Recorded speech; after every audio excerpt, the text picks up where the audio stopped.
영상을 보시는 모든 분들이 행복이 충만하길 바라겠습니다.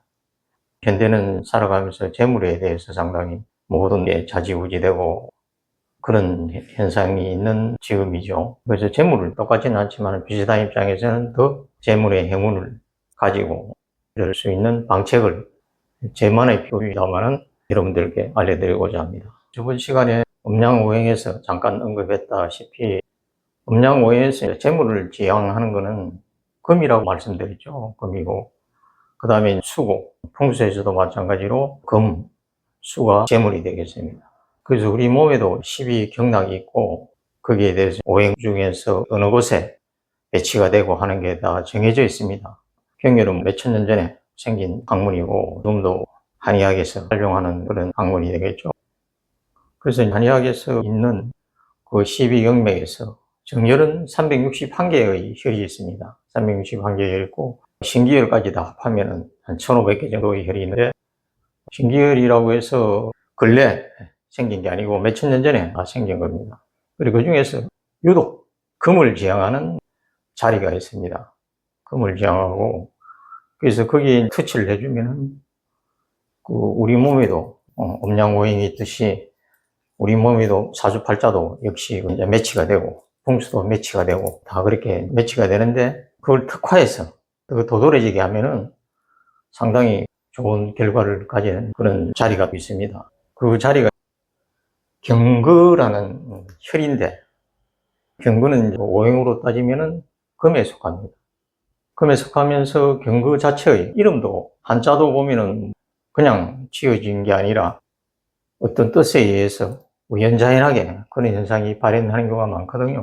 지금 인천공항 영종도가 조선 효종 때 영종도로 바뀌었습니다. 그전에는 자연도인데 자연도라는 것은 보랏빛의 제비가 날아간다 이런 뜻이 되겠죠. 그 주위에 또 응도도 있습니다. 매가 날아간다 이런 뜻이 되고 비행기가 지금 날아가고 있죠. 그 다음에 효종 때 이제 영종도로 바뀌었습니다. 영종도는 길영자에 마루 종자거든요. 마루가 길게 깔린다.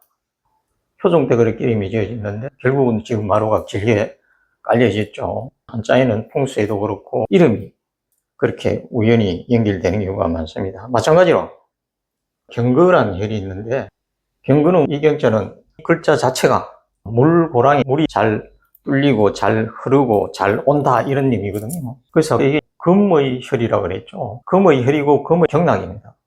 그러면서 또 경거, 물이고 그러면은 음양오행에서 금하고 수는 재물, 상공을 지향한다 그랬죠. 그래서 우리 몸에 그런 혈이 있는데 거기에 대한 금액에 자꾸 터치를 해주면은 내에 있는 재산의 기운이 많이 신장된다는 거죠.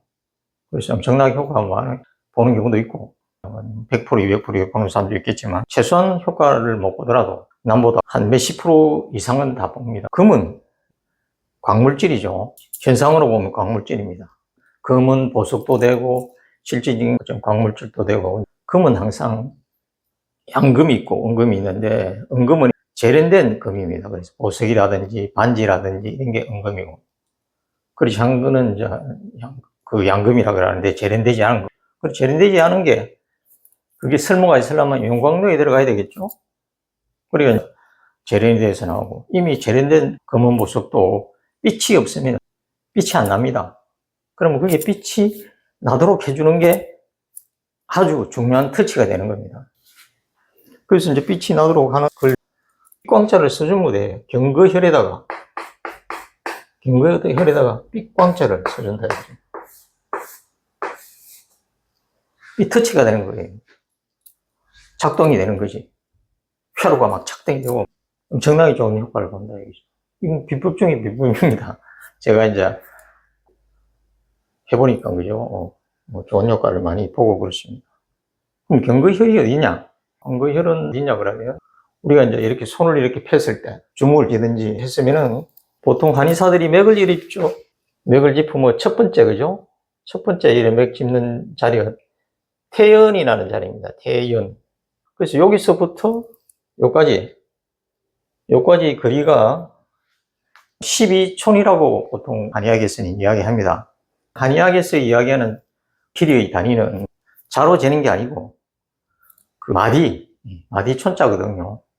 그래서 보통 3cm 정도 되긴 하는데 사람에 따라서 조금씩 틀립니다. 여기서부터 여기까지 12촌이면 12개를 나누면 한 마디가 1촌이 되겠죠. 그래서 여기서부터 1촌 뒤가 경거혈인데, 이렇게 지금 여기 태연이고, 두 번째 있죠? 두 번째. 이 부분이 경거혈이라는 거죠. 그래서 침을 지를 때는 아주 끝이 뾰족한 걸 탁 찌르니까 정확하게 되는데, 한 두 번째 손가락 정도 되는데, 여기 글을 쓴단 말이에요. 그럼 글을 쓰면 전체적으로 다 커버가 된다는 거지. 여기다 글을 이렇게 쓰면은 커버가 되거든요. 그래서 두 번째 손가락, 맥을 짚을 때 첫 번째 말고 두 번째 손가락쯤 되는데 이렇게 광자를 쓰면은 실질적으로 글자가 한 요 정도 되겠죠. 몸에다 쓰면은 요 정도 되는데 침자리는 거죠. 아주 여기 작으니까 충분히 누가 하더라도 다 커버가 됩니다. 그렇게 항상 쓰시면 됩니다. 그 다음에 경거혈은 좌우에다 혈이 있습니다. 있는데 원래 금은 한의학에서 이야기하는 거나 사주나 풍수, 동양학에서 이야기하는 금은 좌우 중에서 우쪽을 지향합니다. 우측에 이렇게 써주면 좋고, 우측에 쓰는 게 조금 둥그러우면 좌측에 쓰더라도 효과는 조금 다운되지만 그래도 효력은 있습니다. 원래 한의학에서 왼쪽이 아프면 오른쪽을 치료하고 오른쪽이 아프면 왼쪽을 치료하라는 상대 침법이라는 게 있거든요. 그런 게 있듯이 하시면 되는데 정확한 자리는 오른쪽, 여기 둘째 손가락 정도 되는데 광자를 쓰시면은 여러분에게 상당히 좋은 효과를 가져다 줄 수 있습니다. 오늘은 이만 마치겠습니다.